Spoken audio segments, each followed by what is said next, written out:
February 3 तारिख में महामहिम राष्ट्रपति जाजपुर जिला को प्रथम गस्त। यही अवसर में मु जिलावासी तरफ स्वागत जनाऊँ।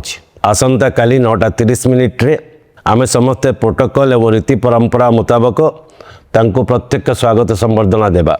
महामहिम यही गस्त समय आमर अधिष्ठात्री माँ विरजा दर्शन सानिध्य सह पितृपुरुष और मातृमोह मान पिंडदान नाभिगा करेंगे। मु जिलावासी भावग सहित अवगत अच्छी आम प्रत्यक्ष भाव देखा इच्छा रखीचे।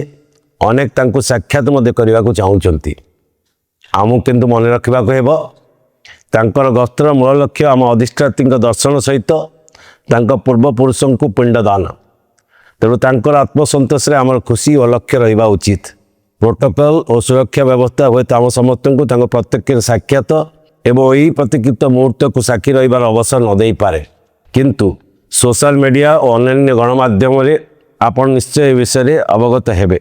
सेतिपाई मु समस्त को अनुरोध करुच्ची ए गस्त को सफल और जाजपुर जिलार आतिथ्य परंपरा मुताबक संपादन करने प्रोटोकॉल नियम कटकणा गुड़िक मानि प्रशासन सह सहयोग करंतु।